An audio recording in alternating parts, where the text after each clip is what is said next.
अंधेरी रात कहानी सुनी सड़क कबीर वर्मा।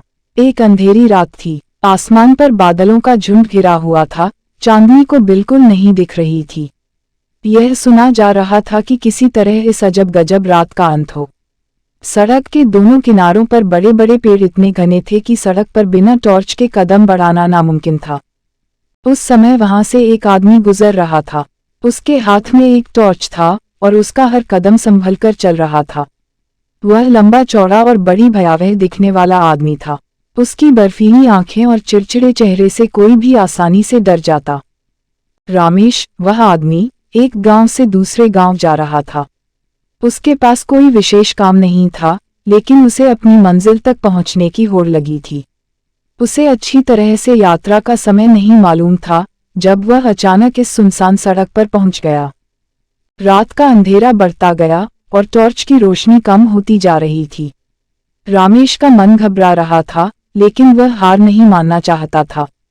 धीरे धीरे वह सड़क के बीच में एक पुराने, जंग से लदे हुए ब्रिज की तरफ पहुंचा। वह सोचने लगा कि शायद यहां से उसे कोई रास्ता मिल सकता है। ब्रिज के उस पार उसने एक बुजुर्ग औरत को टॉर्च की मदद से देखा। वह एक लकड़ी की लट्ठी सहारा लेकर चल रही थी। रामेश ने उसे आवाज दी, आप यहाँ इस समय क्या कर रही हैं? बुजुर्ग औरत ने टॉर्च की रोशनी में अपना चेहरा छिपा लिया और बोली, बेटा, मैं अपने गांव लौट रही हूँ। मैं अपनी पोती के साथ थी, लेकिन हम रास्ते में बिछड़ गए। क्या आप मेरी मदद कर सकते हैं?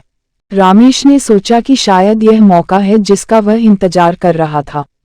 वह उस औरत की मदद करके शायद अपनी मंजिल तक पहुंच सकता है। वह बुजुर्ग औरत के साथ चलते हुए सड़क की तलाश में निकल पड़ा। उस अंधेरी रात में सुनसान सड़क पर दो अजनबियों की मदद की मिलने की कहानी शुरू हुई। बुजुर्ग औरत ने अपनी पोती के बारे में बताते हुए रामेश को सांत्वना दी कि वह उसे अपने गांव तक ले जा रही है। उस अंधेरी रात में जब टॉर्च की रोशनी धीमी पड़ती गई, वह लोग एक दूसरे के साथ गपशप करते रहे। उन्होंने अपनी जिंदगी की कहानियां साझा की और इस प्रक्रिया में एक दूसरे को समर्थन दिया। धीरे धीरे सड़क पर चलते हुए रामेश और बुजुर्ग औरत को एक नई सड़क मिल गई, जो उनके गांव की ओर जा रही थी। वहां से उसे अपनी मंजिल तक पहुंचने में आसानी होगी। वह लोग अपने गांव की ओर बढ़ते गए।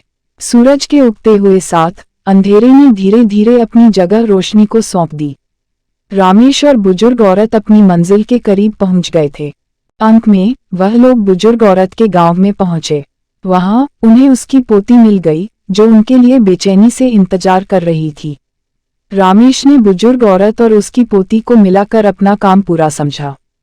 उसके चेहरे पर एक संतुष्टि और खुशी की जगह थी।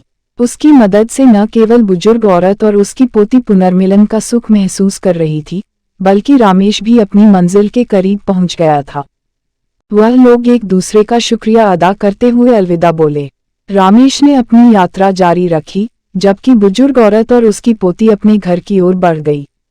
उस अंधेरी रात की सुनसान सड़क पर दो अजनबियों ने एक दूसरे की मदद की। वे लोग उस रात को कभी नहीं भूलेंगे जब उन्होंने एक दूसरे के साथ संवेदना और दया का बंधन बांधा। यह कहानी हमें सीख देती है कि कभी कभी हम अपनी मुश्किलों को दूसरों की मदद से हल कर सकते हैं। हर किसी के पास कुछ न कुछ सीखने और सिखाने के लिए होता है, और यही जीवन की सच्ची खूबसूरती है।